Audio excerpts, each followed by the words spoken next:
Ladies and gentlemen, welcome to that thing I do every week. Streaming. Unless I'm cramming. If I'm cramming, I tend not to stream. You know how that is. Let's see here. What do we got? Oh, it's not saying yet. That's right. I do hope everyone's been having a good week. Playing Sekiro, which is apparently one of the most played games, ever right now.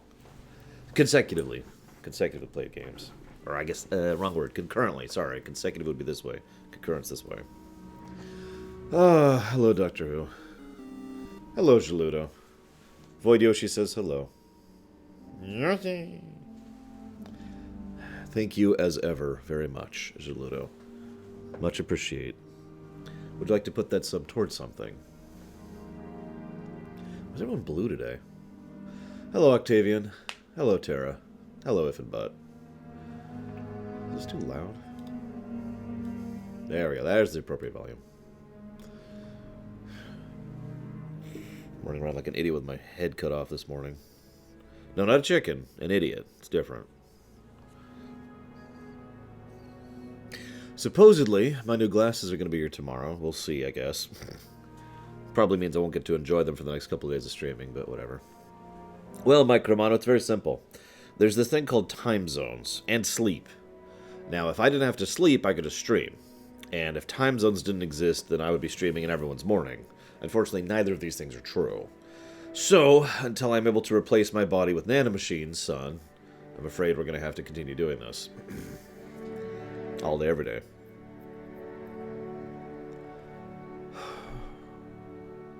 They're releasing a Castlevania collection on the Switch, and I think other things. You know, I didn't even check. Is this coming out on anything other than the Switch? I hope it does. I mean, obviously, I'll be playing it on the Switch, but, you know, it would be nice if this came out on other things. I don't know if it's coming out on other things. Good morning, Hazardous. Do me a favor, don't leave until we get to Sekiro. I want to respond to you on something there. I'll just clone myself. 2 me's would be a horrible thing for the world, I'm just saying. Now, 2 billion me's. Now we got something going on.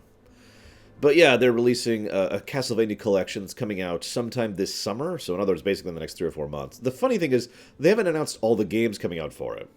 We've got Castlevania 1, Castlevania 3, Super Castlevania, a.k.a. the SNES remix of Castlevania 1, and Castlevania 2 Belmont's Revenge, not on the NES, the Game Boy one.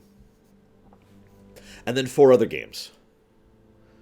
Now, there's a lot of Castlevania games I enjoy, but there's only 2 I really want in that collection. 2, as in Simon's Quest, and Soten, a.k.a. Symphony of the Night. If those 2 games are in that collection, that's awesome. We'll see, but like I said, they haven't announced the other 4 games coming out for it. There's also a Contra collection also coming out in the next few months. That's going to include Contra, Super C, Contra 3 The Alien Wars, and then 4 more games that we also don't know what they are. There's also an Arcade Classics game coming out in the next few... Oh, no, this one's coming out in April. We actually know the release date for this one. Now, this one is probably one I'm not going to pick up, because it includes Haunted Castle, Typhoon, Gradius Nemesis, Gradius 2, Life Force, Thundercross, Scramble, and Twinbee. Now, I've played several of those games. I just don't care all that much. I might buy that if it's decently cheap, just to support more games coming out on the Switch. There are actually several games I've bought on the Switch and literally just left in the packaging because I just want to continue supporting games coming out on the Switch. But we'll see. We'll see. So that's news point number 1 there. What else have we got here for our random news? So System Shock 3 released a brief teaser video in the last week at the Game Developers Conference. And it looks cool, but the only thing I wanted to mention is... Well, there's actually 2 things I wanted to mention. First, it appears, and I wasn't able to verify this, so grain of salt, it appears that they actually got the same voice actress back for Shodan, which is awesome, because she does a really good job of it. And second of all, hopefully the game will come out without any issues. For those of you not aware, System Shock 3 has had legal issues. So it's good. I actually legitimately thought that they were flat out abandoning the game because of what was going on. But apparently, other side does now retain currently the rights to publish it instead of Starbreeze. And apparently, and I got to say that because I wasn't able to find a lot of detail on this, the lawsuit has currently been settled. Hopefully, with all that legal bullcrap out of the way, we'll be able to actually get a good game. Toy Story 4 had an actual trailer released. Now, this I wanted to comment on briefly. Now, I've talked many times about trailers and how much they are horrible things on my show. Because just... But... Oh, hang on. Of course I don't have the stream funding document up. Why would I? Who would donate or subscribe during a Loreweek? That's just insane. So, let me jot that down. Yes, here. There we go. Thank you very, very much, Mega DA. As ever, much appreciate those subs. And I have jotted that down for Young Justice. So...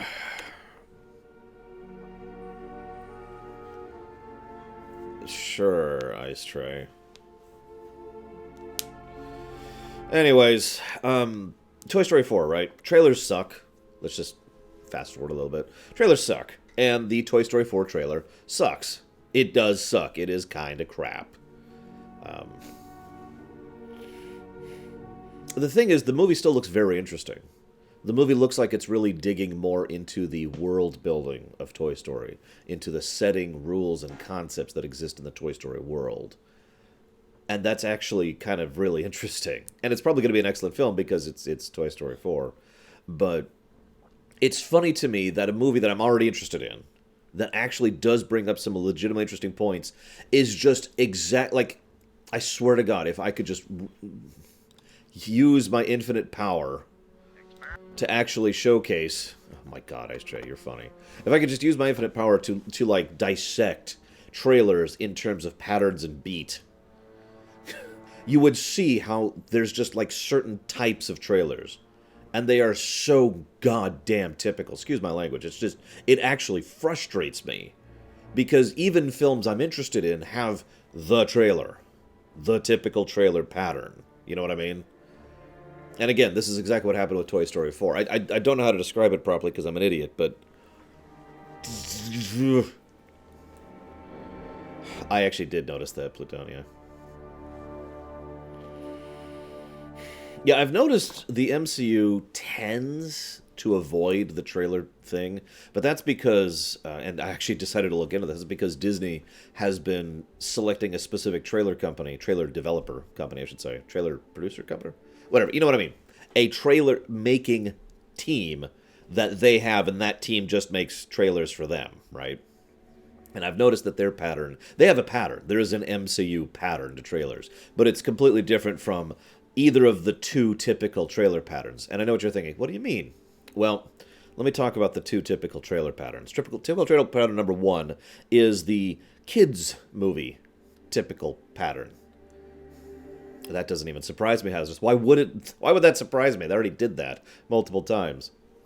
Typical trailer pattern number one is the kids movie thing. Toy Story 4 did this. How to Train Your Dragons 3 did this.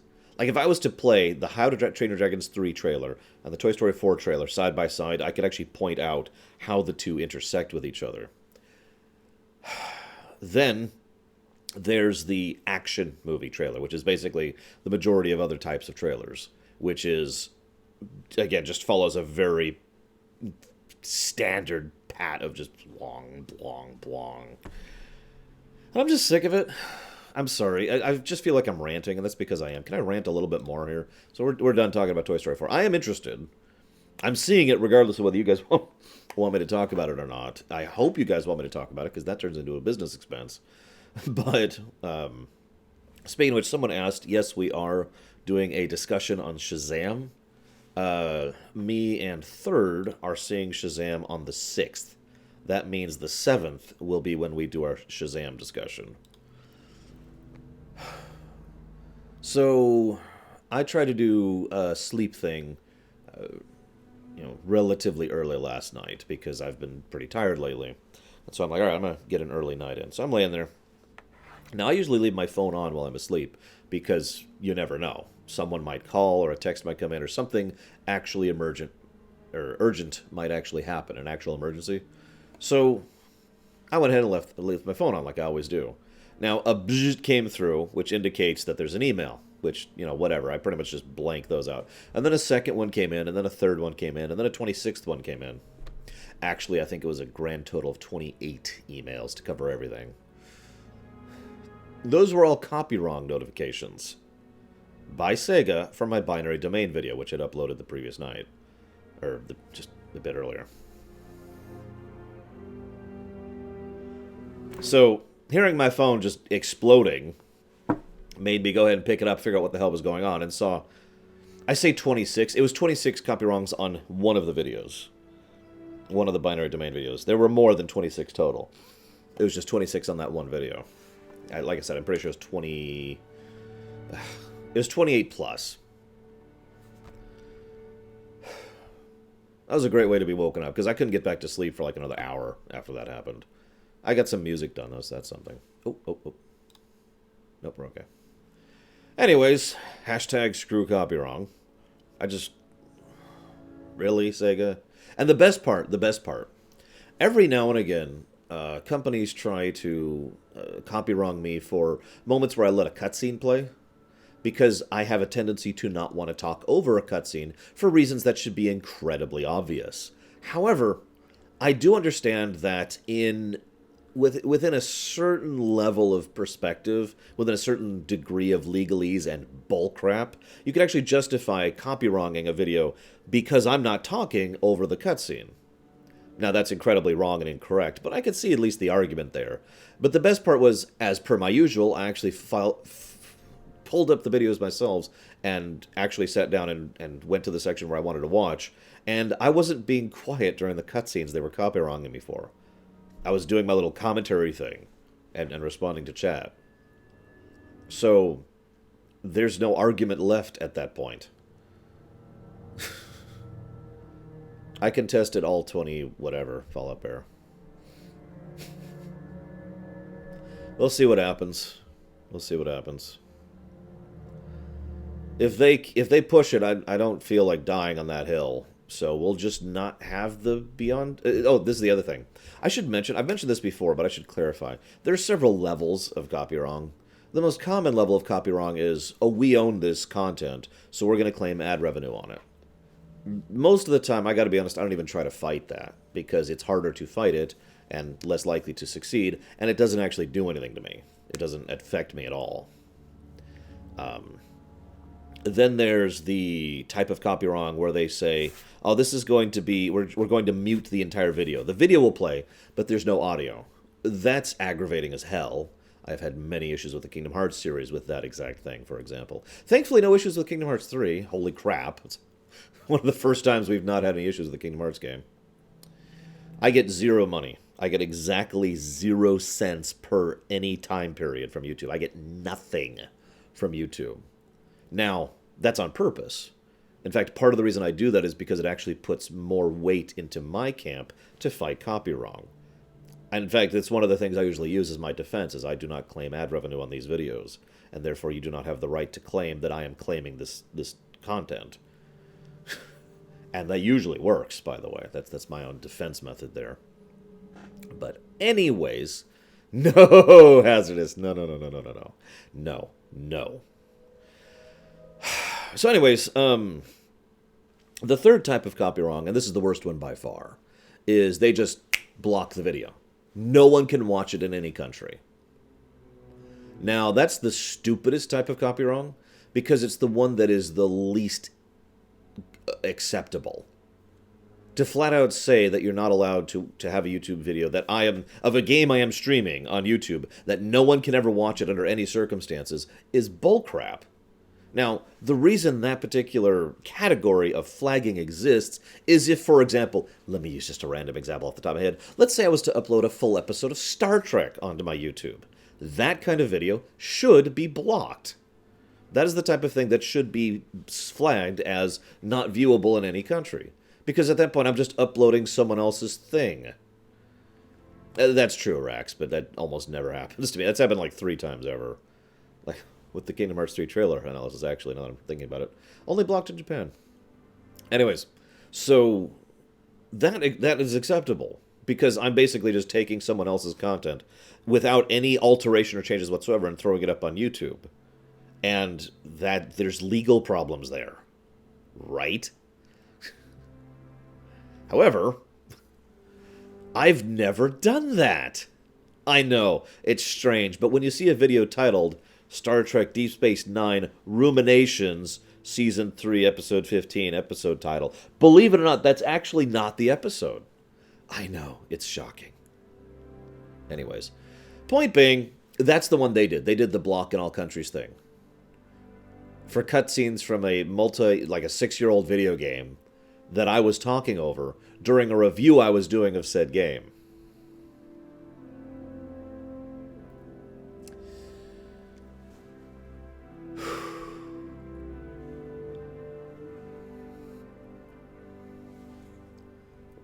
Why do I have 2 Roxases in my playlist?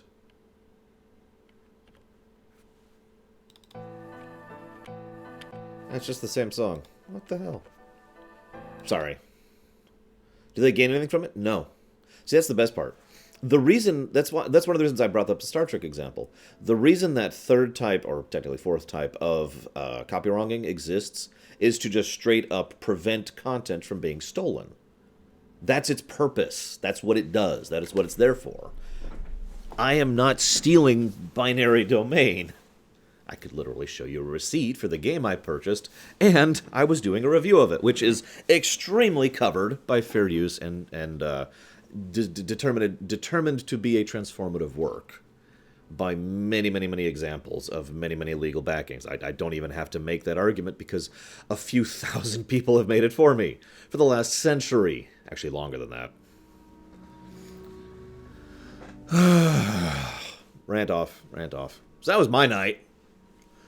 I would have to take a long time to do it, Seraphim. I can't just answer that off the top of my head.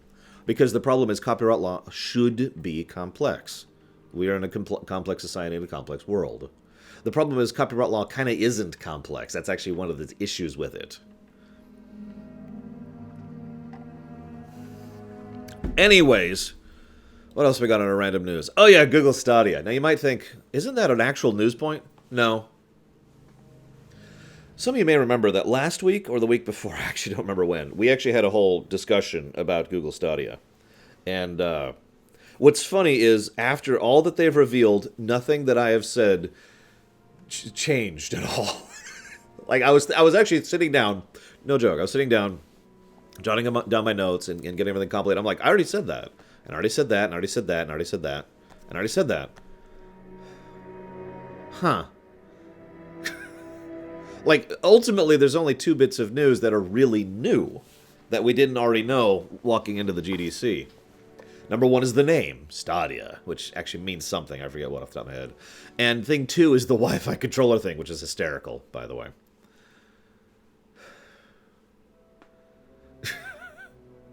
So, again, I don't have anything new to add to that. I have already listed my concerns with it. Moving on, I suppose. And that brings me to my next point. So, I feel like I've already brought this up, but Outer Worlds is going to be a timed exclusive with the Epic Game Store. Now, I just want to get this out. Loreweek is where most people watch my show. Like, if I need to inform most people about something, this is where I talk about it. That's actually where the next thing is coming up, too, by the way. And that being said, I want to clarify my position on this, because I want to say 2 things about the Outer Worlds thing and the Epic Store thing in general. First and foremost, no, I don't like the Epic Store. I don't. I think that they have scummy business practices. I think that they're in bed with a company that I find to be actually evil, and I don't care for the way that they are slapdashing their approach to their platform. The platform itself is basically a threadbare digital distribution service, which barely offers anything other than the fact that here's the game itself. Now, they are supposedly changing that, and I gotta add supposedly, they have said that they're going to be changing that over time, but I don't care that much. That being stated, I do not hate the Epic Games Store. This is the first thing I want to talk about. You ever have a problem where you think you like shredded wheat, okay? I'm actually almost out. I have to hit the grocery store soon. You like shredded wheat, okay? And you like to say, man, I like shredded wheat. And let's say there's a group of screaming, raging 5-year-olds over there who are screeching and ranting about how much they love shredded wheat. So every time you'd say to someone, to either a friend or a family member or a stranger or a coworker or whatever, I like shredded wheat, they instantly lump you in with that other group. And then you have to immediately start defending your position on the basis of the fact that you're not them. That's been an issue with me for years at this point. And it drives me nuts. Because I've had to do it with the Epic Store thing. Because I don't like the Epic Store. I don't think it's Hitler. But I don't like it. In fact, the analogy I've used is I liken the Epic Store to McDonald's. I don't want McDonald's. I don't like McDonald's. I'm not going to boycott it. I'm not going to refuse to ever go to McDonald's ever again. But I still don't care for McDonald's. You know? Oh, I believe you, Fall Out Bear. Trust me. Like I said, I've been going through this since basically high school. You know? We'll see where this goes. To be clear, and I just want to make this very fundamentally clear, I am against the Epic Store. They do what I consider to be the worst possible type of exclusives. They have actually been customer hostile with regards to how they have been dealing with their approach to customer service or customer rep. And they don't add anything right now, other than the fact that they are a competitor. We'll see if that's true in a year. Or 5 years. I don't know. I remember when just saying Steam was a joke. How many of you remember that? When people were like... I actually remember distinctly, I had a conversation at work once, and the guy's like, so you're going to try out the Steam service? And I had actually looked into it, and my response was to laugh. No. So, we'll see. But I wanted to clarify that, because unless you guys force me to, and I'm going to say that very specifically, I have no intention of ever installing the Epic Store on my computer. I do not want to. Again, I don't want to go to McDonald's. I will if I have to. If I'm going through the airport, you know, and the sushi place is like $50 a roll. That's an exaggeration. It was like $12 a roll. I'm not kidding, by the way. That was actually my recent flight to Vegas when I was visiting my family. They had $12 rolls. And I don't mean like nice rolls. I mean like California rolls were $12 a thing. Really? You know, under those circumstances, I'll consider it. So this, of course, brings up two important things. So first of all, next week, this coming week, the week we're walking into, Chapter 4, or Season 4, Episode 4, whatever the hell they freaking call it, the final episode of Walking Dead Season 4 is coming out. Now, I already own Walking Dead Season 4 on Steam. I don't know if I will be able to play that on Steam. There's been a bit of misinformation and disinformation about that. And to be 100% blunt, I haven't done an in-depth look into that yet because I don't care right now. I have other things to stream right now. Walking Dead can wait. If, however, Walking Dead is not playable on Steam, I'll let you guys decide. Which brings me to my next thing. Outer Worlds. I'm cool with waiting a year. I really am. I am in no rush. I have no desire to play Outer Worlds when it comes out. I will be totally cool with playing that in a year. However, it's actually your guys' decision, not mine. Now, we're not deciding yet. Outer Worlds is still several months out. But whenever we get closer to the Outer Worlds release, I'm going to go ahead and open up a poll. And I'm going to let you guys decide. Do you want us to wait a year? You know, give it some time. Let it get patched. It's an Obsidian game, after all. And come out on Steam or something else. Or go ahead and play it on Epic. Now, don't vote now. I'm not writing it down now. But that is something that we are going to be going ahead and voting on when we get close to the release. Because as ever, that's really your guys' decision, not mine. I only mentioned the I don't care thing because I've had several viewers say, do you really want to play this game when it comes out? And to be open and honest about that, no, I do not. I'm at a point in my life, I'm 36, I'm at a point in my life where there are precious few games I really want to play the day they come out. I'm cool with waiting. I waited a week and a half on Kingdom Hearts 3, for God's sakes, guys. I'm cool.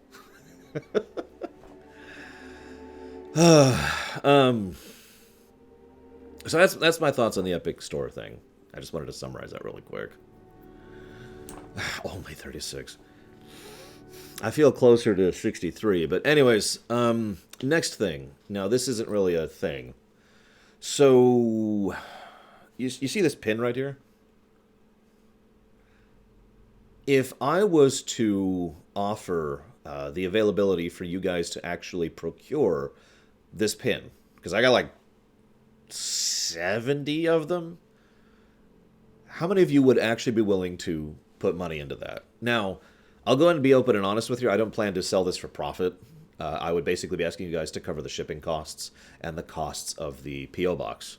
But I'm actually making a list of how many people would be interested in this. So, do me a favor and say Kefka. Let's just make this very simple. If you would actually be willing to buy one of these.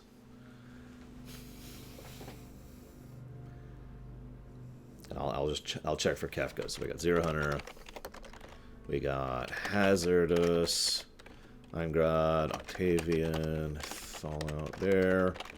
If and but, I thought I already got him. I did not end. But, Little Billy, oh geez. Shadow Machine, I'm losing it. To Zara, Mega DA. Do I already have Mega DA? Nope, Mega DA. Seraphim, Maltanail. Nail, there we go. Itchy. Ha! Mini Bees. There's more people than I thought, if I'm being honest. Kurito, Terra. Hang on a second. Ooh, Ice Tray, Ediori. Already got Terra. Omega Legion, Tokyo. If I don't say your name, I'm not writing it down. That means I missed it. Lol, Ice Tray. Thank you very much. Venters. Did I already put down Venters? I don't think I did. Venters. Zloke. Shadow Dragon. Okay. I think that's everything. Rax, you already... There. Damn it, dude. Don't do that to me. I'd say that's enough to justify it. So what that means is when I take my day off this coming time, whenever I take a day off, I don't know when my next day off is, I will go ahead and go... So there's a P.O. box, like, way over that way, which is actually going to be even further away from where I'm moving. But it is also the nearest P.O. box. So I will go ahead and go grab a P.O. box and go ahead and just get that done. And I will go ahead and start taking address information from people for anybody who wants this. Now, here's the thing. I don't need your real name. I could just put a nickname on there. That's cool. But I'm going to need your address. Now, if that changes your answer, that's cool. I know a lot of people don't like giving out their addresses like that. But that's going to be a thing that I'm actively working towards now, is getting a P.O. box so that I can then mail stuff out to you guys. What I will probably do is I'll have you email me because I don't trust Patreon stuff, and honestly, email is probably the simplest and easiest way to get the information to me. That'll be lorerunnershow@gmail.com. Don't email me now. I'm not ready. And again, I am probably going to charge you guys shipping because that's a lot of money to ship all those. Oh, cool. Omega Legion. That's good. That's good. Would I take gifts mailed to my P.O. box? I mean, technically, I'm going to have to give my P.O. box out, so I suppose yes, by definition. Please don't mail me any bombs or creepy stuff. It's going to be a risk for me, and I know that sounds stupid, but it is going to be a risk. It's one of the reasons I don't mind getting a P.O. box. It's actually going to be, you know, like a nice long drive away from where I actually live. Yeah, exactly. I know I'm going to be shipping several of those to Britain, for example. So that's going to cost. So, okay, that is a long list. So that's cool. Okay, that's what I wanted to know. Oh, I'm not going to answer that to Zara. What does the symbol mean? Well, that's actually a good question. I suppose I could go into the in-depth lore of the Imperial symbol and exactly what it means, but I'll just answer you in brief. This means me. This is my symbol. This is the symbol I've been using since 7th grade. I've refined the design over the years, but the idea is it is a mathematical formula represented in a visual representation of someone or something which is intended to both be strong, as in fundamentally stable in its bedrock, and to be able to help and give to others. That's what it means. I'm not going to tell you the formula.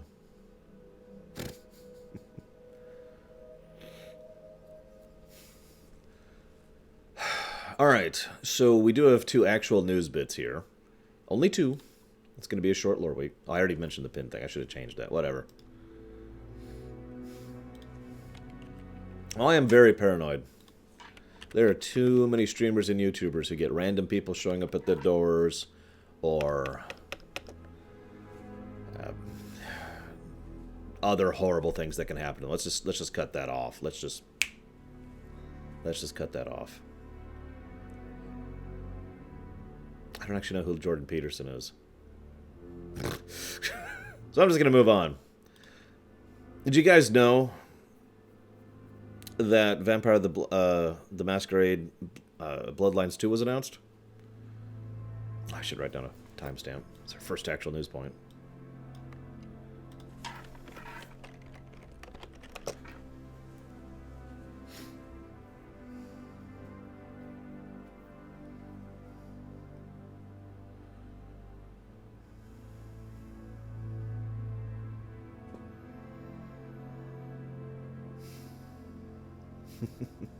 Yeah, I know you were there, Shadow Machine. By what happens to be circumstance, I happened to be up when the stream was actually happening. It happened on the tail end of board game night.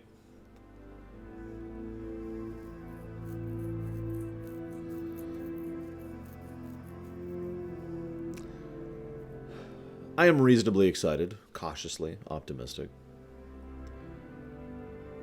Yes, I know, Doctor Who. I actually already knew that, but I do appreciate you tossing me news like that. So, yeah, let's cover some of the basics here. First and foremost, we start off as a thin blood. That's weird to me. Of all the things to actually start as a thin blood, really? Now, for those of you not aware, that means, well, it actually means exactly what it sounds like, really. It means we are a very high generation, aka weak generation vampire, that are a consequence of a mass embrace. And at the moment, I'm willing to forgive them bending the lore. I actually talked about this in my Discord. I'm okay with them bending the lore as long as it makes a good game. But as is, if we were playing like pen and paper, Vampire the Masquerade, and we were a thin blood, we would be pathetic, basically, to put it simply. And there's a pretty good chance we would always stay pathetic. The only real way we could stop being pathetic is if we started diablerizing our way up, and the only way that would happen is if we had someone backing us. Now, considering that we will have a choice in the game to actually join one of these specific clans as we're going up, diablerizing might actually be on the menu. Who knows? Maybe that's how we'll level in this game, I don't know. But all we do know is that we're starting off pathetic, although we will have some special abilities, which were shown off during the gameplay, of course. It'll be first person. Some people think that sucks, some people don't. Shrug. Oh, that's right. You're right about that, Ingrid. Actually, someone told me that already. Yes, in version 5, the Thin Bloods are basically a clan, effectively, which is weird to me, but whatever. You know, retcons, I'm with it. Whatever. I'm still curious if we are going to diablerize our way up, if that's how we're going to, like... I'm trying to think of a good way to parallel this. You know how in some... I've actually talked about this recently. There's some RPGs, there's some video games where you have very gradual power progression, and then there's some where you just go chonk, and each upgrade is just a really big upgrade, right? They could do that. They could make it so that as we level, we basically get to a point where we have basically capped out for our current generation level, and the only way to advance is to go do a diablerize mission. We have to go and find someone of a higher generation up, and we have to stalk them or get in good with them or manipulate them or just straight up go after them and kill them. Multiple options to reach the objective. And then when we get to them, and then we move up a bit. That actually sounds like a cool idea to me. I have no idea if they're going to do that or not. It's just something that I love the idea of. See you around, Rex. Have a good time at D&D.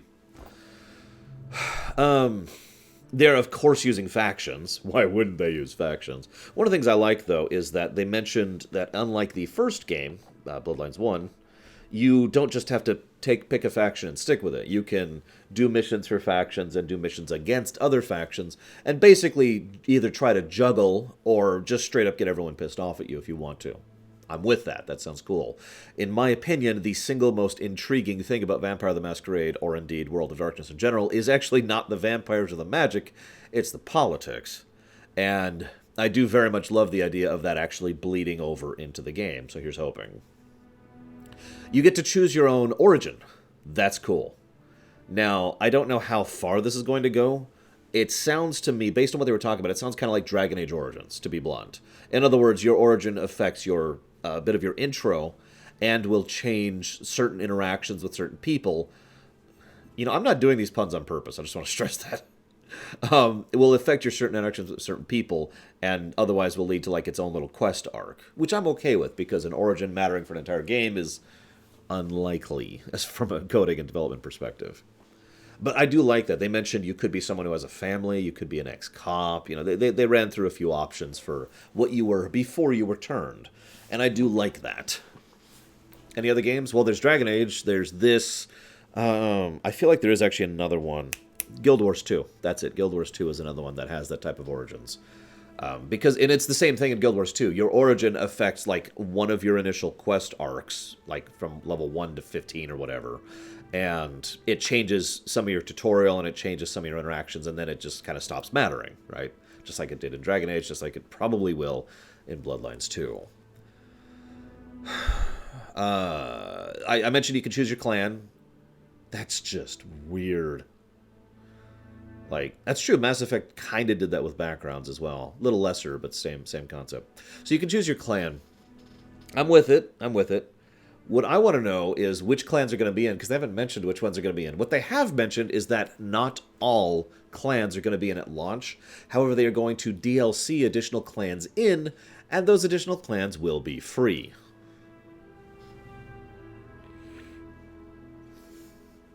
So that's cool.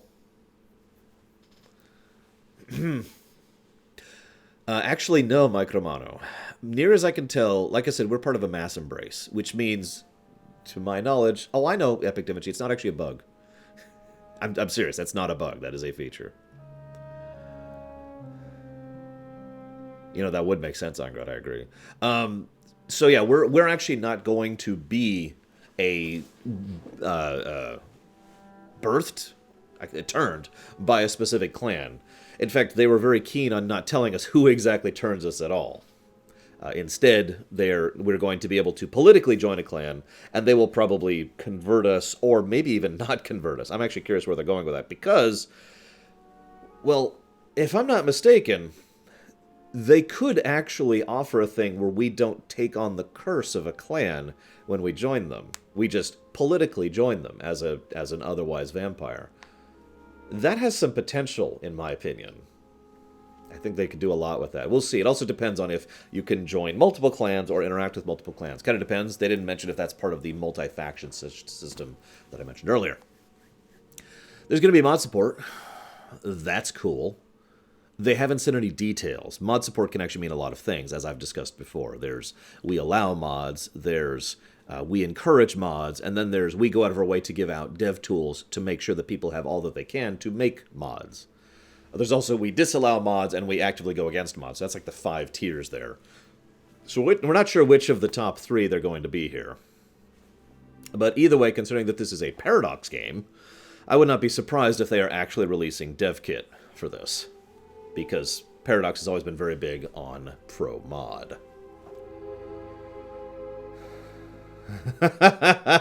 I'm glad they liked it, Ice Tray.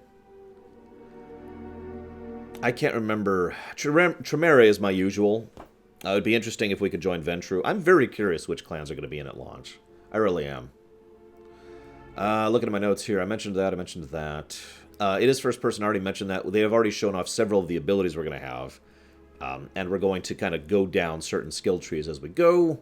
And we can decide very, very quickly what type of vampire combat-wise we're going to be. Oh, they also mentioned that the world, that is to say the setting of Seattle, it's set in Seattle, is going to be altered based on our actions in a fairly typical way. AKA, if we run around biting humans constantly, then there's going to be less humans around, more humans are going to notice, and we're going to be effectively breaking the masquerade, which is going to be causing people to come after us. That kind of basic sort of interactability. So... overall, definitely excited. It's coming out next year. We don't know when. They did obviously have a decent amount of this playable. I've mentioned that a few times. But I'm with it. I'm looking forward to it. I am hopeful. I have already seen certain groups trying to make a controversy about this game, and those groups are dumb and gone. Look, I'm sorry. I have actually done a little research into the so-called controversies about this game, and no, I don't buy it. It's a vampire game, guys. Come on. March, we'll see. March means quarter one, as Zeiss says. They put that there because that is the furthest out into quarter one that it can be. We'll see. We'll see. Oh yeah, by the way, it's coming out on Steam. As in, you can buy it on Steam now. Which I'm going to, by the way. I hope so, Black Vial. One of the things I liked about... no, Doctor Who. One of the things I liked about Vampire the Masquerade Bloodlines 1 was they weren't afraid or ashamed to make fun of themselves. Yeah, it's coming out on a lot of stuff. It's coming out on GOG, which is actually even better. Really. If there's one store I actually support, it's GOG.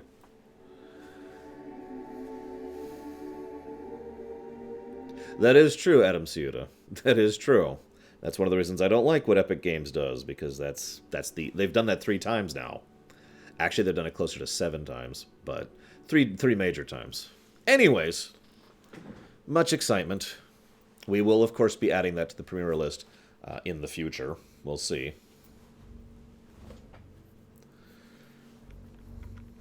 Now, GOG is the best one, I agree. Like, some people have said, are you just pro Steam? Not really. GOG is my favorite digital store, just to make that very, very clear. Okay, let's take a night. So we got one more thing, and then we'll go on to Sekiro. It's a Tumblr question. I know you guys love Tumblr questions. I hope at least some of you like Tumblr questions. We get so many of these. We actually only have one. We only have one this week. It's about Star Trek. How many of you guys like Star Trek?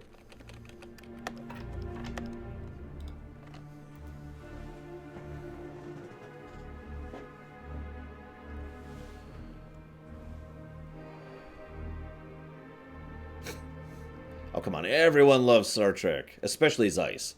Just the other day, Zeiss walked up to me and really quiet whispered, "Live long and prosper." Just really quiet. He didn't want anyone to know just how awesome it was. So every now and again, I wonder why I'm into Star Trek. I know that's strange of a thing to say, but I mean, do you know how awful Star Trek can be? I'm not gonna... like, May's over there. He's awesome. He's fantastic in every way. But Star Trek can just be face-palmingly awful. How many Lamentations have we had in TNG so far? Oh yeah, someone actually mentioned maybe I'm loosening my requirements for Lamentation for the sake of the show. No. Although I will have to admit, there are 2 episodes of Voyager that should have been Lamentations. Which would bring us up to 3, but anyways. Thank you very, very much, Maze. As ever, much appreciate your support. Would you like to put that towards something? But yeah, Star Trek can just be awful, and yet I love Star Trek. I've loved Star Trek since I was a kid. Whoop, whoop, whoop, whoop, whoop. We don't want to hear that song. Nobody wants to hear that song. There we go. I love Star Trek. I still love Star Trek. I have enjoyed... going back through TNG and DS9 has been a joy to me. Has been a treat. You got it, Maze. I mean, I could talk a lot about the specifics of why that is.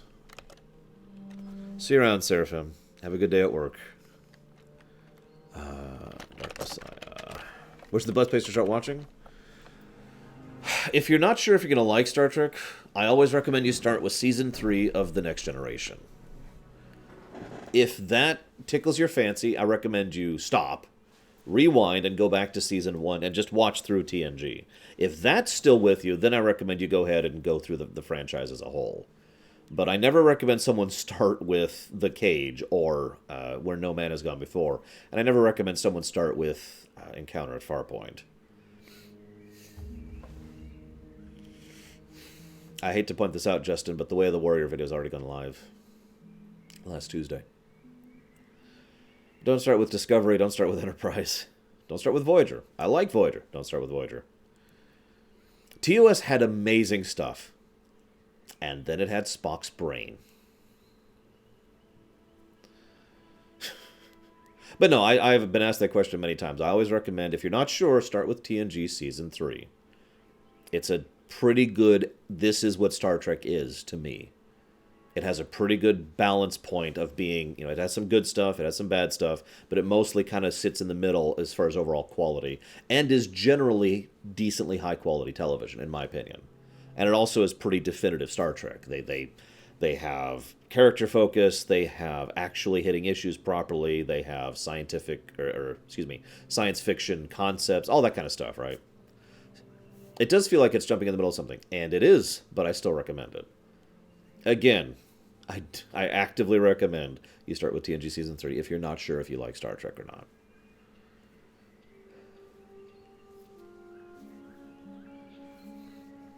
That is actually a good way to put that, Rickern. Yes, that's a great way to put that. I'm sorry, I never remember if it's G or J. I apologize if I'm doing that completely wrong. Star Trek, there's actually a question here. You are now tapped to be the lead writer and producer. Rajern, thank you, Rajern. You are now tapped to be the lead writer and producer for a new Star Trek series. This new Star Trek show is set in between Star Trek VI, The Undiscovered Country, and Season 1 of The Next Generation. That's about a 70-year gap of fun you can work with here. You have to do 9 seasons. You have to have story arcs. So no, that has to be good television. There are some obligatory things you must include. There has to be at least one time travel episode. You have to deal with the Klingon reconstruction, because duh. You have to deal with the Romulans and how they bowed out of the galaxy stage. You have to deal with the Organians, because they were never actually concluded.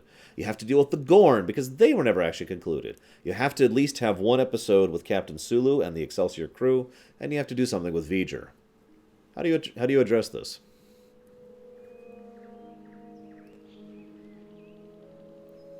The intermediate generation. Oh, it was disgusting, Mike Romano. It was not a good episode in any way. That's the whole point. The whole episode, I was just... And, like, as the episode got on, it just continued to not be good. You know? And then he came out in that stupid suit, and that was just the final straw. Oh, I would absolutely have the Tomed incident. Absolutely. I don't think I would have that as Season 1. Because that technically happens a lot later in the timeline. I suppose it depends on how we do this. Now, we could do... So, here's my first thoughts. We could do one of two things here. We can start... Okay, so we've got like a 70-year gap to work with, right? We can start it anywhere in this gap from 0 to 61, and then have it just follow the 9 years, right? Or, hear me out, we could effectively do each season, and then a time jump, and then a time jump, and then a time jump. Or maybe not a time jump each season, but multiple time jumps throughout the show to cover the full 70-year gap. Because that's what I want to do, if I'm just being completely honest. There's a lot that happens in this 70-year chunk. And I would love to be able to show a decent chunk of it. Now, there are risks with doing a show like that. But that's what I would go with because I love that idea. No, it does not, Tigzar. I already listed the requirements right there. Yeah, I would have the initial ship absolutely be an Excelsior. I would make one of the time jumps be about the brand new Ambassador class. You know? And be like, oh my gosh, here it is. This great new ship. This thing's huge. It's built on the old Constitution model. You know, that kind of a thing. No holodecks. Even Enterprise had holodeck episodes. No holodecks. Just no. Absolutely, I would have Curzon show up, because he is active in that time. In fact, I would have Curzon be part of the Klingon arc. Because there has to be at least one major Klingon arc. We have to... The B was Excelsior, Micromano. The Klingons... There's like 3 Klingon stories that happen in that 70-year gap. And I would want to cover all of them, if I'm being honest. But Curzon had to be a part of that, because he literally was, in lore, part of one of the diplomats that reached out to the Klingon Empire when the Klingon Empire was finally being officially pulled in to the Alliance. No, the Enterprise D was not the first galaxy. The Galaxy was the first galaxy. But the Enterprise D was, I think, the 4th? 4th or 5th. It was very early on.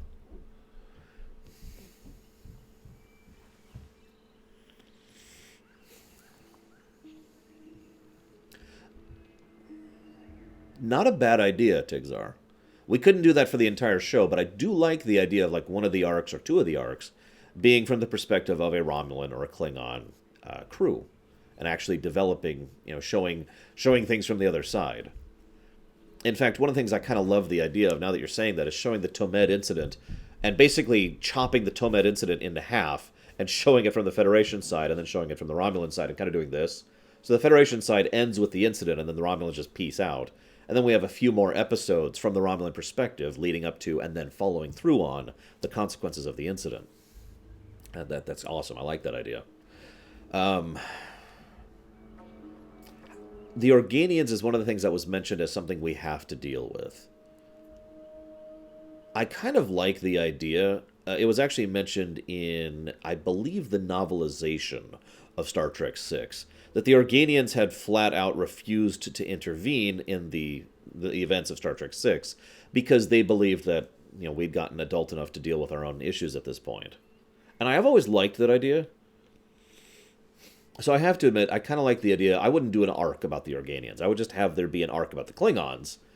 And during this arc, there would be a point at which someone, probably one of the crews, probably Federation crew, would literally just go to, I can't remember the name of the planet, Organia, and be like, what are you doing? What do you mean? We're on the verge of war again.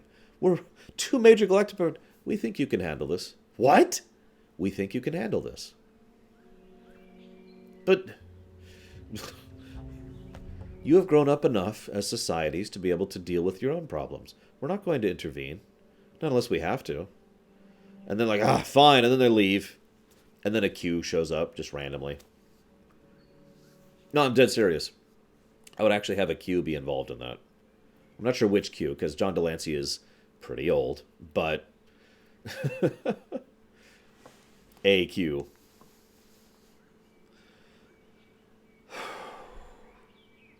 I'm not sure what I'd want to do with the Gorn.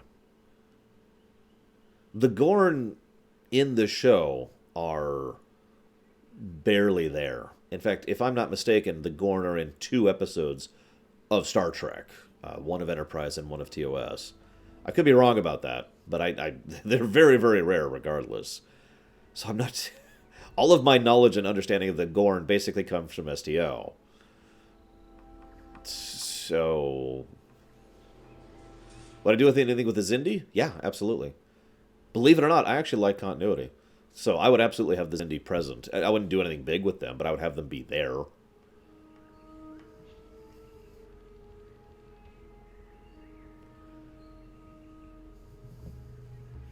Part of the Federation kind of a thing. Lore Q. Oh, gosh. I don't think anybody wants me to have the power of the Q. All right, everyone stop being stupid. Stop. Okay. We're all cool? Cool. I would not include the Borg. Let's go ahead and start with that. At absolute most, I would reference the Borg. Because, see, the thing is, we have to do something with V'ger, which means we have to decide. Because it has been mentioned multiple times, even by canonical sources, including Roddenberry himself, that V'ger actually is Borg. That V'ger was a Borg consequence. I would rather avoid the Borg, if I'm being honest. The Borg are great and awesome and very poorly executed in Star Trek in general. And the things I would want to do with the Borg, I couldn't really do with a show set in this era. At absolute most, all I could do is follow the Hansons, or like have a guidance story where they go off into the distance and they basically lose. And I don't think anybody would like that. If you don't know what I mean by that, like imagine this, picture this for a second, okay? So we're doing a story arc. We're at the second crew this time, or maybe the first crew, one of the two. But either way, it's like the first or second crew in the show. Like I said, jumping time skips, and the crew goes through basically, let's call them normal episodes. Not really big, significant story arcs, nothing really substantial, which is pretty much designed to do two things. One, it's designed to generate audience interest by, presenting a Star Trek show, and two, it's designed to do a bait and switch, because one of the things I would do is I would have there be hints of something that is affecting things in the distance, kind of a thing, There would be a report in the background while coming onto the bridge about losing contact with a specific ship, or maybe losing contact with a colony. And as these episodes continue forward, it would get worse and worse, until finally the ship itself, probably an Excelsior class, is actually finally tapped to go look into what seems to be just one other incident, which is effectively unconnected with all the other incidents before, and there's a cube. And then they lose. Time jump, next crew. That would be the end of that crew, is they get assimilated. That's the most I would ever do with the Borg in this time period. Because, and I know that sounds awful, but I would do that because that's the Borg. The Borg are the unstoppable juggernaut of slowly advancing, uncaring doom. And that's how they should be, to be completely blunt. And I would have that be that they finally run up to an actual cube, and that's the end! This isn't Voyager. I mean, I love Voyager, but God, it drives me nuts how they dealt with the Borg. This isn't Voyager. No, this one cube, there's no chance.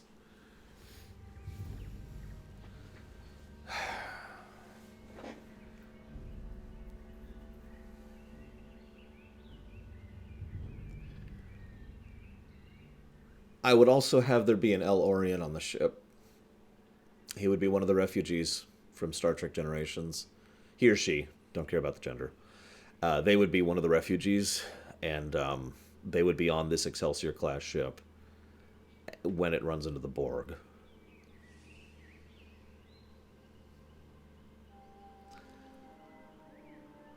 Anyway, so...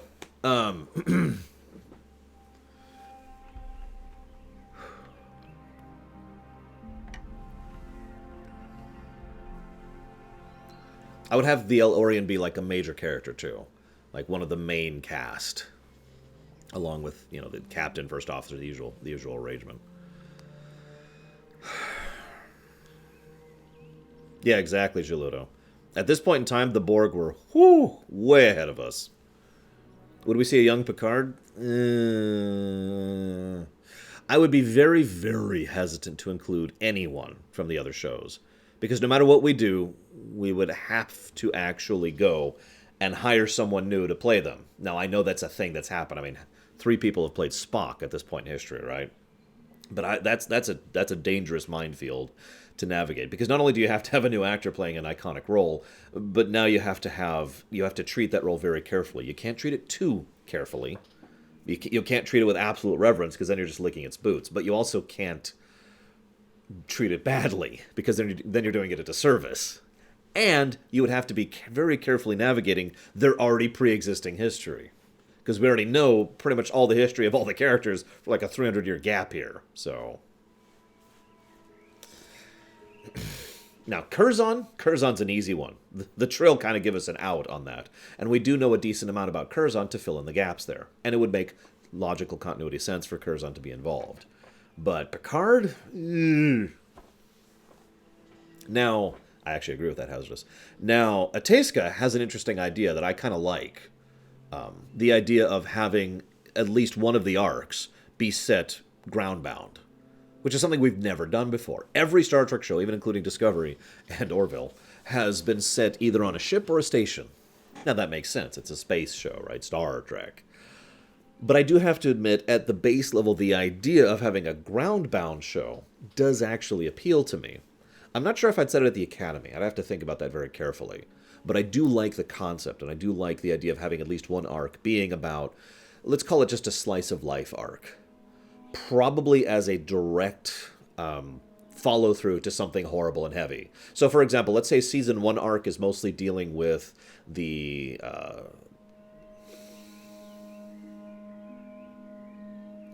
Gorn. I would have Season 1 arc be about the Gorn and the Klingons. Season 2 arc is the typical Star Trek show arc, ends with the Borg. Bam, horrible death. 3 arc, kind of a recovery, a breather period, slice of life.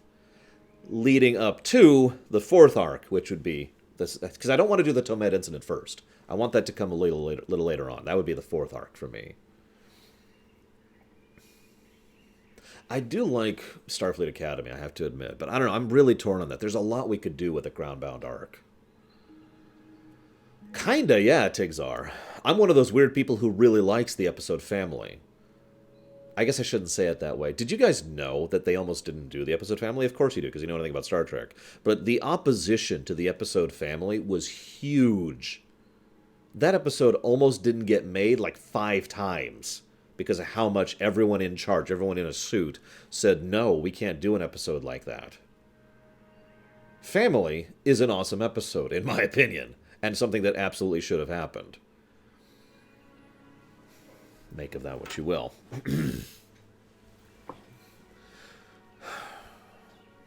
Nimbus 3, that's it! I mean, we don't really have a limitation there, Micromono. We could set it on a new colony world. We could, because there's plenty of story arcs you could do with basically an Old West kind of approach, you know, the frontier. Yes, Pyman. So you could do a colony world, you could do a core world, you know, set on Beta Z, for example, or Vulcan, or I can't think of the name of the world. The ice world. With the blue people. I can't think of their names. Andoria? I don't know. Anyways, the Andorian world. Or, of course, you could set it on Earth. Earth would probably be easiest to do. Because, you know, it's just Earth. There will be a rumination for that April 8th, I want to say. Ice Tray. We would absolutely cover the Cardassian conflicts. Abso-freaking-lutely, we would cover the Cardassian conflicts. That would probably be one of the later ones. That would probably be one of the towards the end of the show, especially since I would kind of want to follow the overall chronology, and the Cardassian conflicts happened over here. I don't know if I'd cover the Zinkethi, because the Zinkethi are mentioned, what, like 3 times ever? Ever? But yeah, exactly, Pyman. The Cardassian conflicts, and I keep saying conflicts plural because that's how it is, because screw continuity, would be towards the end there. But I would absolutely have the Cardassian conflicts. I don't know if I would cover Bajor itself. If I was to cover Bajor, just as a writer, the only kind of story I would want to write is one that's already been written. DS9 really covered the occupation of Bajor very, very well. There's nothing really new to add to that. You know what I mean? At absolute most, all I would do with that is have basically one of the crew of whoever we're following personally interact with the occupation of Bajor and then be absolutely devastated by it. Like, their worldview is shattered because this kind of thing is happening in this day and age. You know?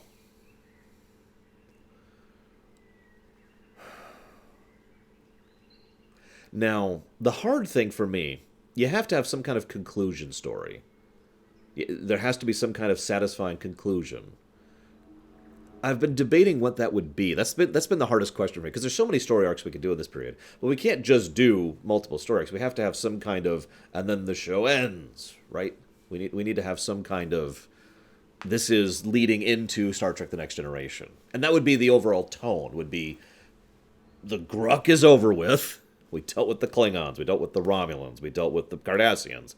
We dealt with whatever else we have to deal with, the Gorn in this area. You know, now we're finally going to move on into the what I call the golden era of Star Trek, or the golden era of the Federation, I should say, and which apparently I have coined, according to Lore Reloaded. And props to Lore Loaded, by the way. And so the final concluding arc would have to be one that effectively is an upswing, in my opinion. It would have to be we do some big horrible thing, and then the final like 2 or 3 episodes is fallout and good feels kind of a thing. I know that sounds weird, but not to spoil, but for those of you who've watched Babylon 5, after they win, there's several episodes dealing with the fallout and basically just kind of a happy ending sort of a thing. That's what I would do with the finale there. The catch is, I would feel like we would have to earn that, which means we would have to have some significant thing that they would have to go through right prior, like immediately prior to that conclusion, to that epilogue series of episodes. The finale is important. If you don't have a good finale, the epilogue falls flat. And if I'm being honest, I'm not sure what a good finale would be. There's a lot of options there. We basically actually have a blank piece of paper because we could say that, we could invent stuff. We could say that there's some Section 31 plot which was foiled, or maybe there was a huge threat to the Federation that nobody ever knew about, and we ended up stopping at the last minute or something. There's ways to do that. But I would really want there to be something satisfying for our crew, our final crew, to overcome.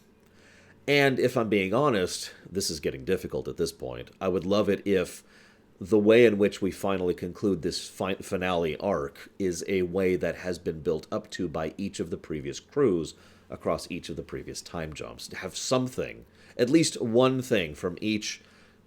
No, if and but. At least something from each of these crews or each of their adventures which comes back in the final arc, and thus, as a consequence of everything that's happened over the last 70 years, we win, we enter the golden era.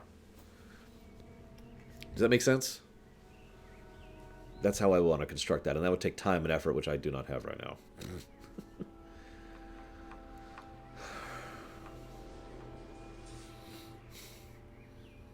I don't think I would do an entire series about that, Tixar. An arc I could see, absolutely. I could see one arc covering functionally a first context scenario and a Federation conquest. I know, that's horrible to call it, but let's call it what it is. The Federation conquers. They just do it in a wonderfully quiet way. When did the Golden Era start? That is a good question. There's some debate about that, but it's generally considered to be roughly about 9 or so years prior to the beginning of Star Trek TNG. So, -9 TNG is about when the Golden Era really got going. The Klingons are our friends, the Romulans are gone, the Cardassians are dealt with, the Zenkethi are dealt with. There's no big, major overall threat or power that is actually challenging us in any given way, shape, or form. And the Federation is finally at the point where they can just expand all willy-nilly and really devote their resources towards not only exploration, but scientific progress.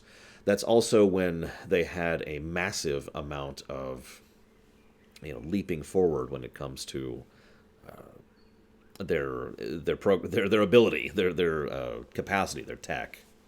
Now, that being stated, that's just my opinion. A lot of people could say, could debate when exactly the Golden Age started. Some people debate that it actually started immediately following the Tomed incident.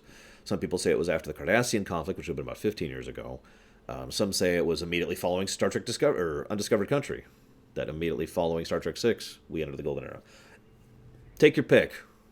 The problem, and this is the truth, the problem is the original intent was that the 70-year gap in between Star Trek VI, which didn't exist yet, actually. So actually, at the time, it was Star Trek IV. So the gap in between Star Trek IV and TNG was intended to be the Golden Era. The whole thing was supposed to be this great, wondrous time of bounty and joy. And then, over time, the writers kept kind of writing stuff into the backstory that happened during this period of time that just kind of serves as bumps in the road of this golden era. Remember, the Cardassians weren't even invented until season 4 of TNG. So the Cardassian conflicts, which lasted like 10 years, by the way, didn't even exist until season 4. You get my point. So that's why I say it's difficult to really qualify when that golden era actually begins, because intent of writers varied across the shows. And if you ask Ira Stephen Bear, there never was a golden era because Star Trek is all horrible darkness. Like, I like a good story, a good dark story, but damn. It's okay, it was all just a dream.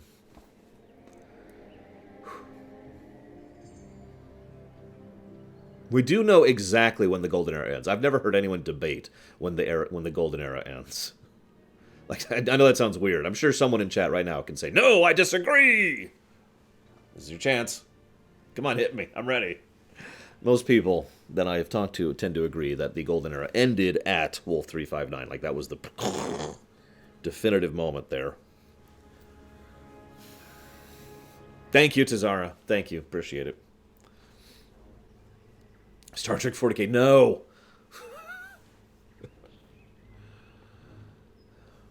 Oh, yes, we would have no mirror universe. Oh, I forgot. There's one part of the question and answer. We have to have at least one time travel episode.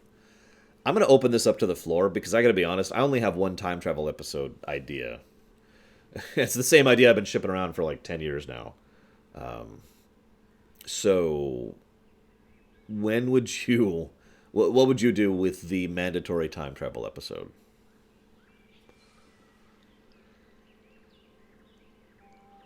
Hey, Malachor.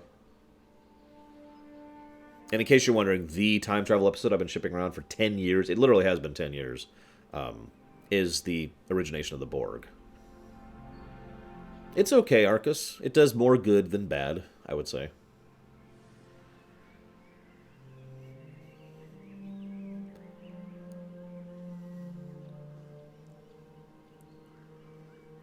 Well, obviously we have to go to San Francisco. That's literally law. It's time travel law.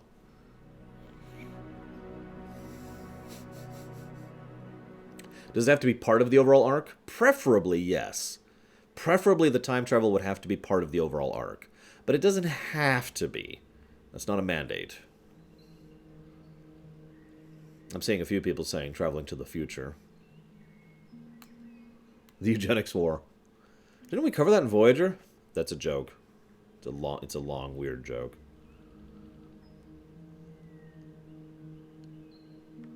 Oh, God. Yes, the Borg originated in San Francisco. Hi, Adam.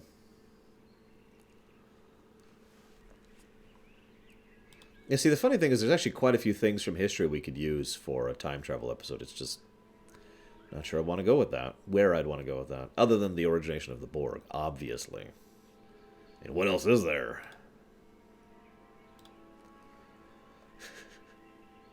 One night in Bangkok and the hard man humble. Anyway, sorry.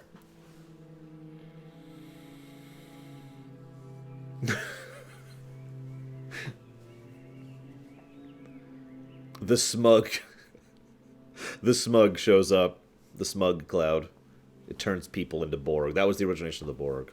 I'm sorry, that's like cross-referencing at this point. The question is, you have to make a time travel episode in our new Star Trek show, which we've been talking about for like the last 30 minutes. And it should be involved in a story arc, but it doesn't have to be.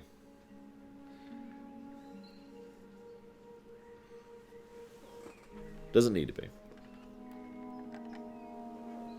I guess if you forced me to not do the Borg origination thing, I'd have to think about that. I do like the idea of going to the future. But to what? To where? To when? To how? What do you cover with that? Alright, let me ask you a different question. I actually have an idea here. In Star Trek's history, what is an event you think is the most interesting that involves... that basically hasn't been covered on camera? Hi, Saldir. Stick around. We're discussing Star Trek. I hope you heard my question, because I don't want to repeat it.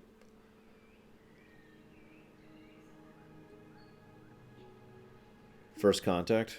I mean, the movie First Contact and the Enterprise show kind of covered First Contact. The moon landing? The final assimilation of the last non-Borg being.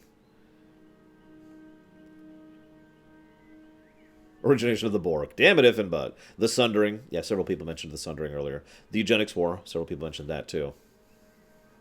Why the Federation agreed to the Treaty of Algernon.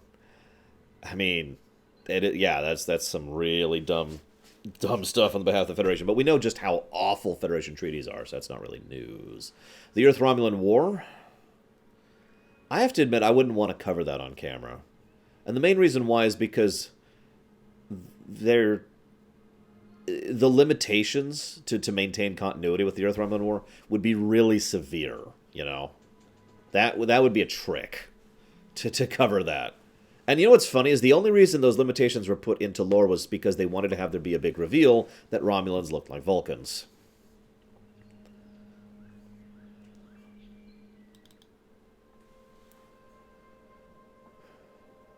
But yeah, Season 5 of Enterprise, that would be cool, admittedly. No, Sigil, we actually don't know the origination of the Borg. So I'm seeing several options here. A eugenics war is something that actually occurred to me as well, and the Sundering occurred to me as well. Here's the idea. I like the idea of... So we mentioned multiple story arcs. Have one of the story arcs, probably in the middle, have one of the story arcs be basically entirely set in the past. Like, the whole time. Have the entire story arc begin in the Sundering, during the beginning of the Sundering, the lead up to the Sundering, or during the middle of the Eugenics War, something like that, and have that entire story arc cover that event. Now, this still has to involve time travel, so as we cover the event, we would come to know, thanks to the way certain people talk and act around each other, that those people are not from this timeline. They wouldn't just come out and say, I'm from the 23rd century! But the way they behave, their vocabulary, and the things they reference would give away the fact that these people are from the future. And the overall idea here would be that this is basically part of the temporal Cold War. That these people are effectively here living out a part of this particular important part of galactic history, specifically to make sure that nothing changes. Make sense?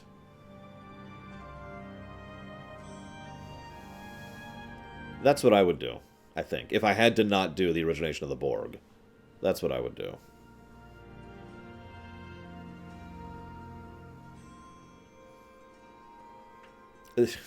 You have to... Okay, rewind.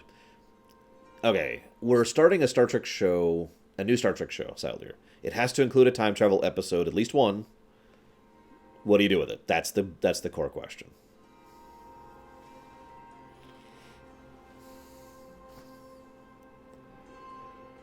And that's my answer, basically. My second answer, I should say. The Green Lantern cross. I actually remember that, Malachor.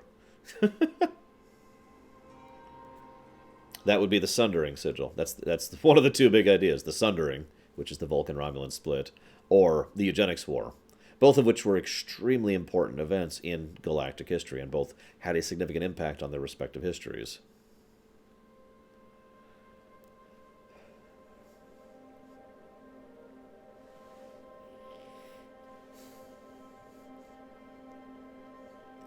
What always amused me is that unification, not the episode, the concept, only ever happened on STO.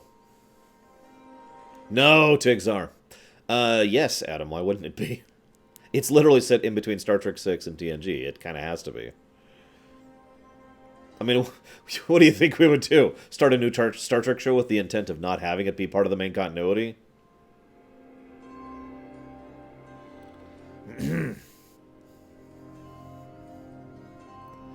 The Hunt for the Changelings. God, that would be really long ago.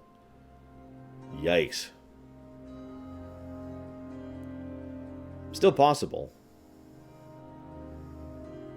That would be horrible, though, because the idea of doing a Star Trek, an arc or an episode about the Changelings, the way that would probably work is that the crew of the USS whatever ending up in the past and effectively ends up helping the Changelings escape from their, oppressors, and more or less indirectly leads to the foundation of the Dominion. In a way that's actually structurally the same as my Borg origination episode. Because, for those who don't remember me talking about it, my Borg origination episode, actually episodes, it's a two-parter, would be about the crew of the USS whatever effectively kickstarting the Borg. Unintentionally, obviously. So... I could see that. The USS whatever, starts the Dominion.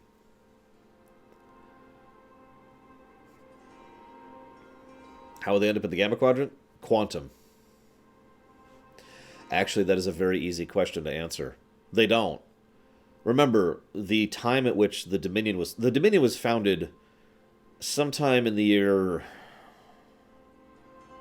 1300 or so, to use our real life calendar. So there wasn't a lot of space activity anywhere at that point in time. It wouldn't be all that hard to have them literally be in the alpha or beta quadrants. And they basically end up fleeing all the way to the gamma quadrant.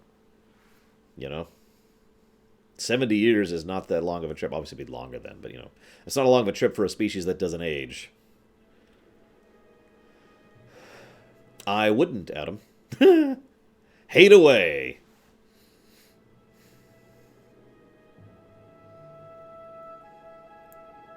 That's actually very easy to answer, Mandarin, at least for me. First of all, as Sigil said, people don't really need a reason to be xenophobic. Xenophobia in general is an irrational thing. But second and more importantly, the female changeling. Now, yes, I'm borrowing a little bit of this from STO, but to be completely blunt, the female changeling has always been one of the most tyrannically evil, horrifying, self-centered, awful beings in all of Star Trek.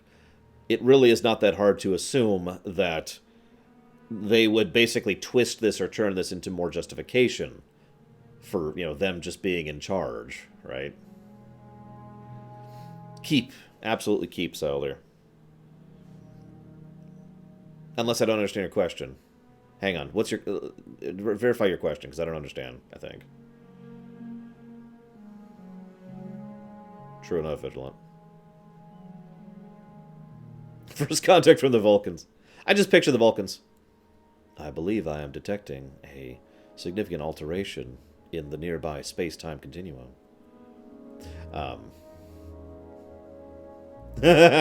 Lol. Disco Inferno. But see...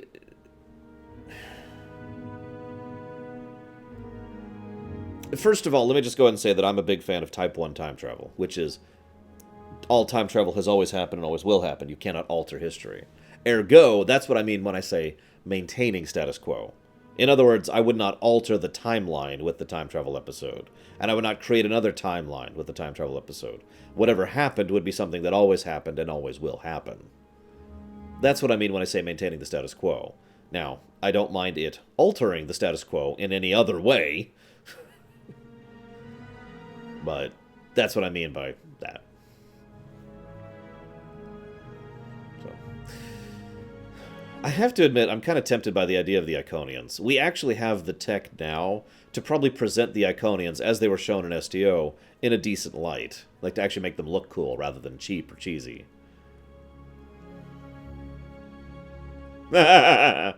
Lol, hazardous. I mean... Even in First Contact, Troy says, no, they have no interest in Earth. Too primitive. And let's not forget, thanks to Enterprise, we know that the Vulcans had actually already been on Earth prior to that, but, whatever.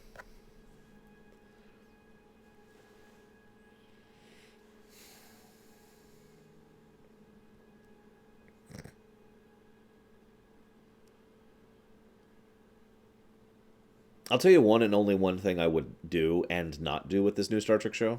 This would be one of my big core tenets. It would have to follow continuity as much as possible, and it would have to include STO in that continuity.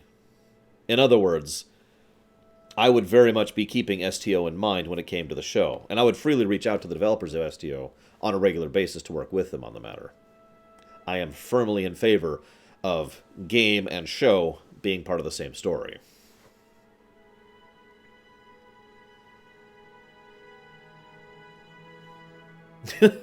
Interesting idea, Saldier. Funnily enough, STO actually did exactly that. I actually mentioned this during the STO lore run, but in far into STO, like we spend, story-wise, here's all of STO's story arcs, we spend about this much of STO in the original timeline, and then we alter it, and then that alters it to the actual Star Trek timeline, the one that we've seen in the shows all the time, which I always thought was kind of a brilliant way to do that. Consequently, I like the idea. Obviously. I would still prefer Type 1 time travel, but I'm with it,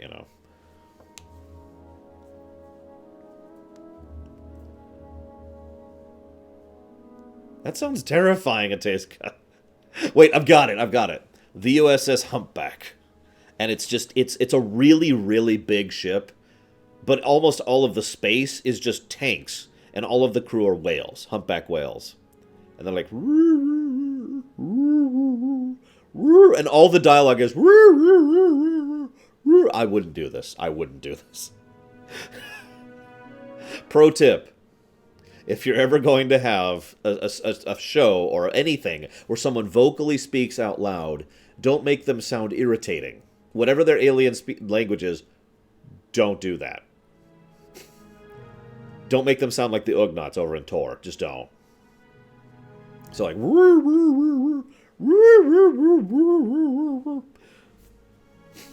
And of course, the space whales, what they do is they're like, we must make the ultimate sacrifice. Or what I mean is...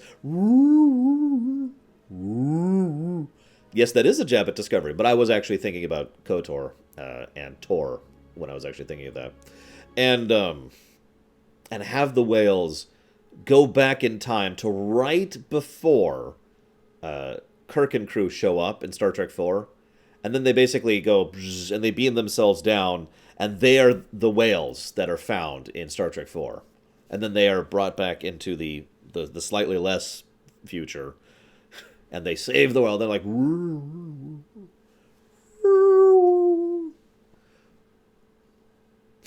Yeah, yeah, those guys. Don't do that. Don't do that.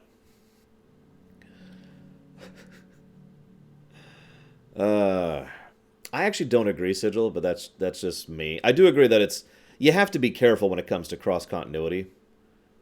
But I do think that cross-continuity is a good thing, so... No, the probe was never actually explained, except in a book, which isn't canon. Exactly, the whales are the closed time loop, literally. It's the same whale each time.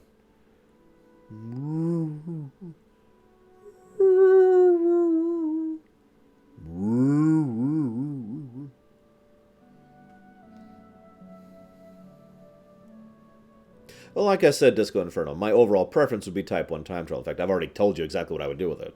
I would do a part of the Temporal Cold War as a part of the one of the major events in history as a story arc. And the overall point of the story arc wouldn't be the time travel. It would be that event. It would be the Sundering, or it would be the Eugenics War, and it would actually be covering it. That is what I would do. I stand by my answer. I'm just intrigued by your guys' answers. Yes, exact same whale, Shadow Machine.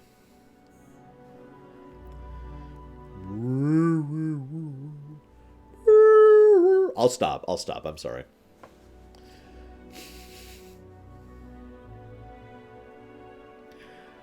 Hang on. What else? Do we answer everything? Is the question? Hang on. We didn't talk about V'ger. What the hell do we do with V'ger? Like, having Sulu in is easy. The only thing we would have to do is not have George Takei play him, because George Takei is in his 80s. But including the Excelsior is easy. But what do we do with V'ger? Why do we have to include V'ger? Okay, so I've got it. V'ger is a space whale. It's not Voyager, it's... There we go.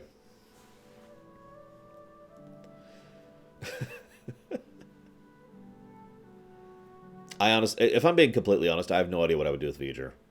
Aside from vague speculation about the Borg, I've never even thought about V'ger. Like, I didn't care for Star Trek 1 all that much.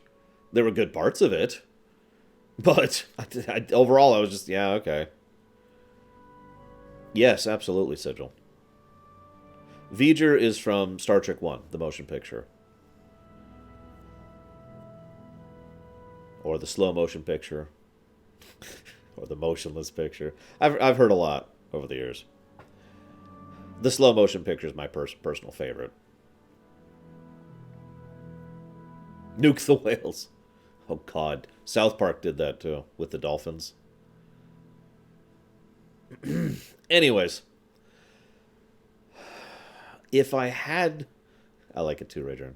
If I had to include V'ger, I gotta be 100% honest. I agree, Justin. What I would probably do is I would just retread Star Trek the Motion Picture, but from the other perspective. The catch is why? Like, that has to be part of something. There has to be a reason the camera is over on V'ger's side, or someone watching V'ger's side. And then anytime Kirk or crew or whatever, we can actually pull audio samples straight from the motion picture and use those in order to present the Kirk side. It kind of like what the Menagerie did with the cage, to use an example of what I'm talking about. But why? Like, what does it have to do with anything? Why are we following V'ger?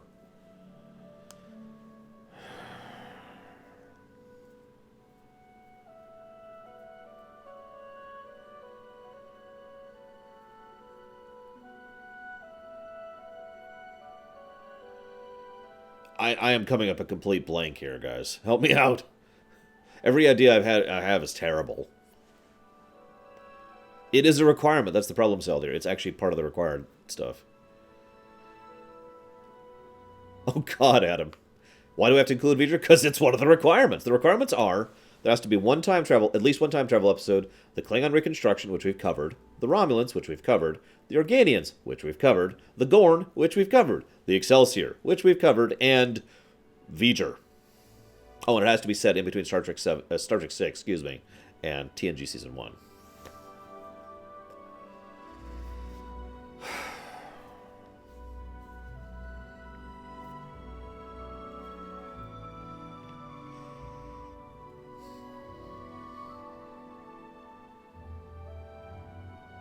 I've got it!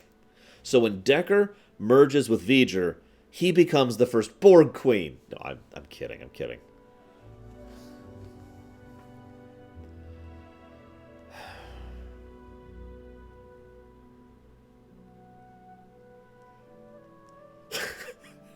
They have to just sit out there with a fishing line, and they toss it into a nebula.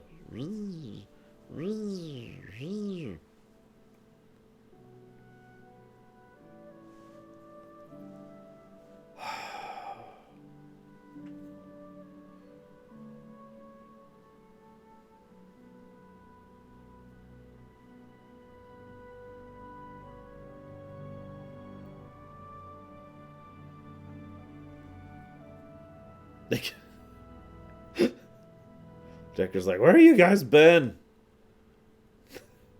I've been sitting in this pod alone for centuries. I don't age, because I'm part machine now.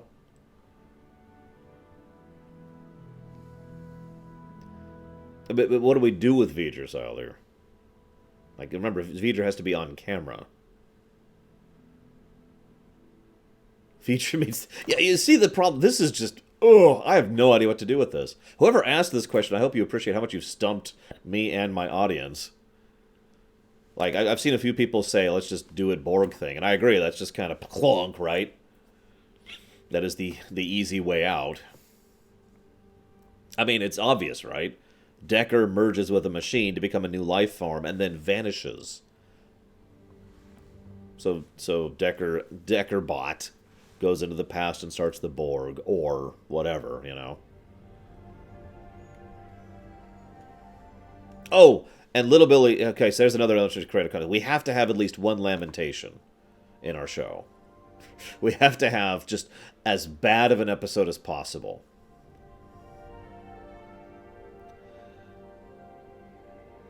I've got it. So, at the beginning of the episode...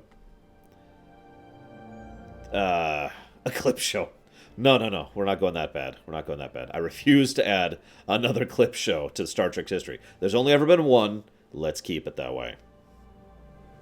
Oh, yes, it has to be set on Risa. Yes. So it has to be set on Risa. And yeah, there you go. We just invite Kurtzman to write the Risa episode. Bam! Done.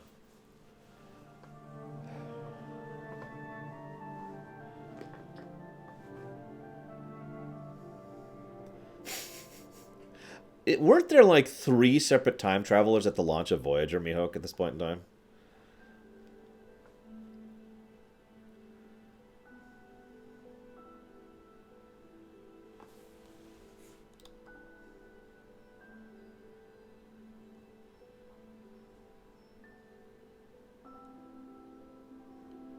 I'm just waiting for Sigil to keep typing here, sorry.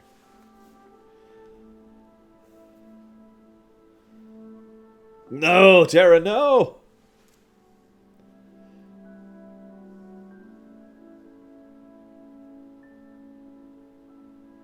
Oh, God, Pyman. No, we're not bringing Frakes back as an actor. As a director, absolutely, but not as an actor. Ooh, I like it, Mihawk. They're there to police the other time travelers. That's it, guys. We have to have Jonathan Frakes direct the episode that Kurtzman writes on Ryza. It has to be a humor episode, because a lot of the really bad Star Trek is when they try to be funny and fail miserably. He who was without sin. Excuse me. Isn't that coming up soon?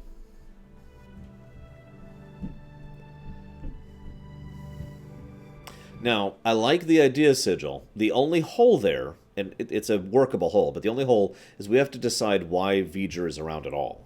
Because remember, this story is set about 12 years after V'ger poofed out of existence.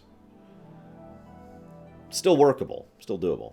Does it feature... Yes, there has to be skin everywhere. Long pans over women's butts for some reason.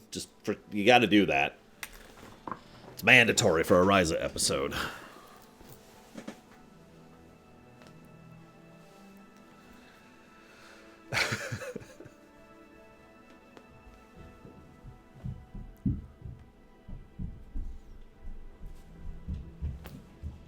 Yeah, terrible 90s fashion. V'ger goes to Ryza to learn about... Have you seen the Ryzen episodes, Micromono? They really do that. I know that because I have seen Captain's Holiday relatively recently. And also Let He Who Is Without Sin. I have seen both those episodes within the last few months. Long, slow pan. Oh, and gotta have the blouse kind of open, just like this. Just very strategically, so strategically that you can tell that someone's entire job it was to just watch at every angle to make sure nothing's actually showing. And just and they use the double-sided tape, like here and here. God, I hate Ryza episodes. To date, I don't like Captain's Holiday. It wasn't Lamentation. I'll go ahead and give that away. But I do not like Captain's Holiday. And I am not going to talk about Let He Who Is Without Sin. The other one on Enterprise is okay. It's just kind of boring. The Enterprise one is the closest one to acceptable. And that's sad. A radiation leak on Ryza, so they need to bring back the decontamination chamber. And everyone is a bad alien swimmer rubbing gel on everyone for the entire episode. I love it! With butt cams. We gotta have butt cams. For some reason.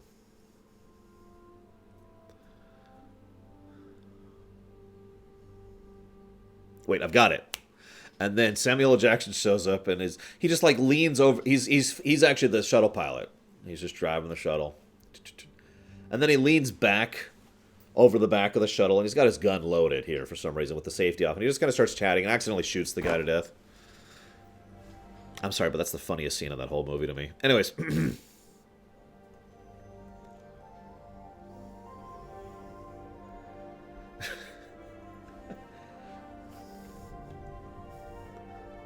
Was it Travolta who did that? Ah, whatever. Still a funny scene.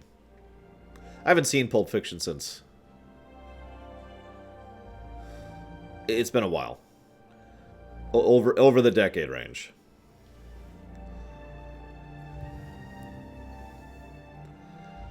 Alright, one last challenge before we actually move forward, because I do want to get to Sekiro today. Come up with a Ryza episode that's not crap. So Sigil has an idea, and that's the Hangover idea. No, Shadow Machine, please don't make me watch that. God, I don't like that movie, okay? It's kind of what I'm thinking, Pyman. I don't know if it's possible to have an episode about a vacation planet actually work. It was not the first Hazardous, but it definitely popularized it. At least here in the States.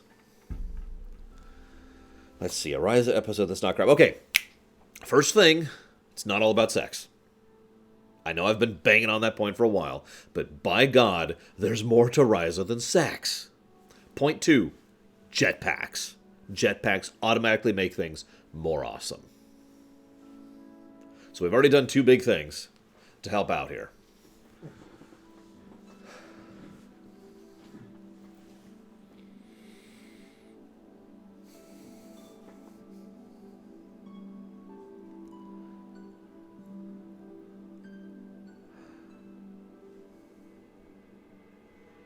I didn't say no sex. I said don't make it all about sex.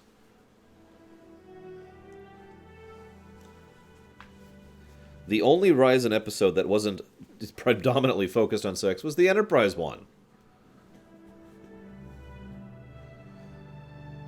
Jetpacks with sex. If you really want jetpacks to hump each other, that's up to you, man. I'm not here to judge.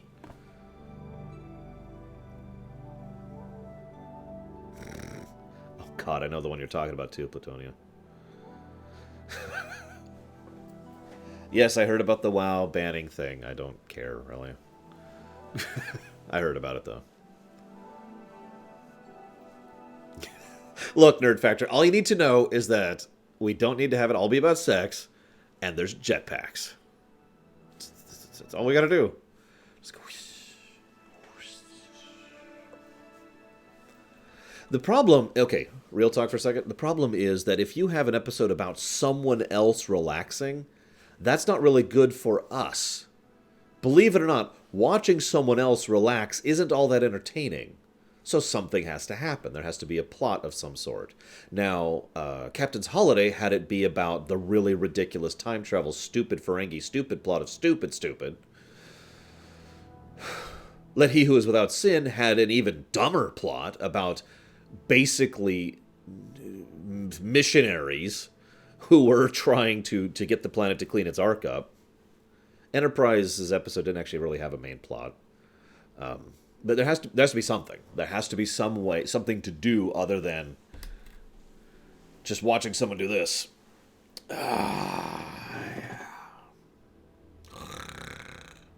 You know, that's not entertaining.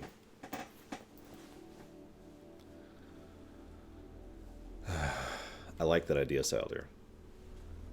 And I like that idea too, Max Time. Like, I do actually kind of like the idea. I like both of those ideas. I like the idea of some people going and trying to work with something. Like, there's some issue on Ryza, or connected to Ryza. And everyone is just... It's not that they're obstinate. They're not like the obstinate bureaucrat. It's more like people basically don't care. They care so little about the actual functioning of their government and planet that they just kind of meander through. You ever have a friend or a family member or a coworker who's helpful in the sense that they'll be like, yeah, no, I'll totally get that to you. A week passes. Oh, I completely forgot about it. No problem. I'll get it to you next week. A week passes. I'm sorry. I didn't get to the printer in time. I'll get it to you next week. A week passes, right? I had to deal with that recently when it came to applying at apartments. If you remember, I ranted about that for a while. At least I think I did that on camera. So... have something where they're trying to get through these people, and it's just like, I just need this form, and I need you to give it to Governor Bob. Oh yeah, no, absolutely. No problem. I'll get it right on it.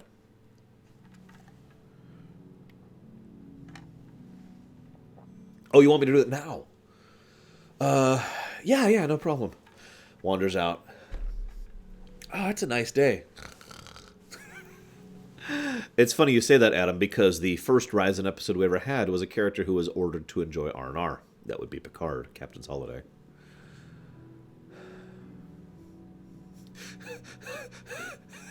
That would be an interesting... that would be a very interesting comedy episode, Little Billy.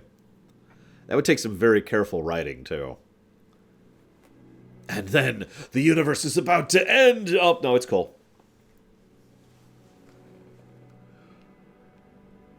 I mean, I agree, Pyman. The problem is that's how Ryza is usually portrayed. Now, in fairness, it's only been portrayed 3 times ever in the shows, and a 4th time if we count STO.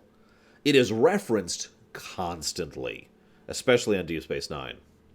And I wish I'd been keeping track going through the shows, because the amount of times someone gets kidnapped or killed on the way to or from Ryza is in the double digits at least.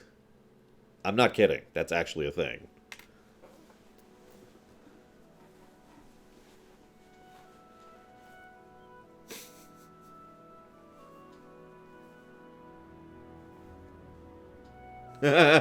Q is just holding the universe together for one day. It's like, look. Look. Yep, Geordi was on the way to Ryza. That was over in TNG. That was a messed up episode. Like, that was an actually dark episode. Holy crap. Whew. Yep, Riker had that in the game. Bashir was on the way. The guy from... I can't think of his name. The ambassador dude was on his way there. There are multiple times that happens. Lol, hazardous. Someone blows up Ryza. A good real-world counterpart as an inspiration for the Ryzen society? I don't think I could think of one, if I'm being completely honest. It is actually a plot point in one of the episodes that the Ryzens don't care enough to press charges in a situation where they have effectively been attacked. Like, make of that what you will. That's how casual they are. Vegas? No, Vegas has its own flavors.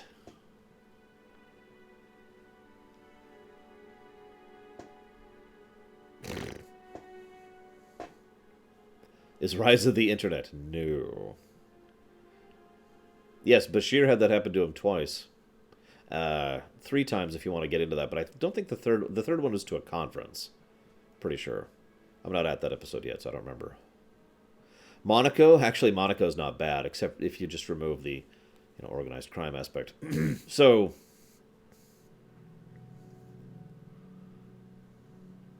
that sounds horribly depressing, Siler. Let's not do that. I mean, that's a good idea, but that's too depressing. That's too real. That would just turn it into Walmart, the episode.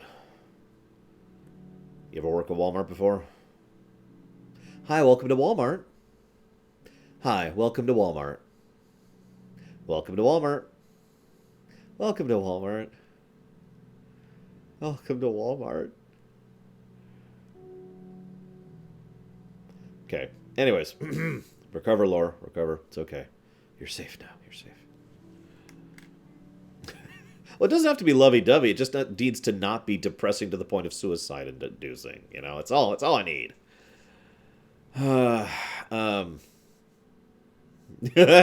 Lol, me hook.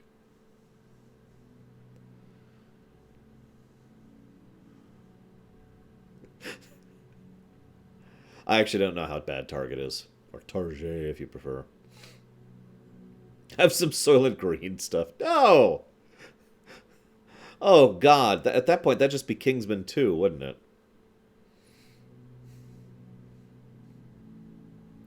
You remember that scene? That was such an unnecessary scene.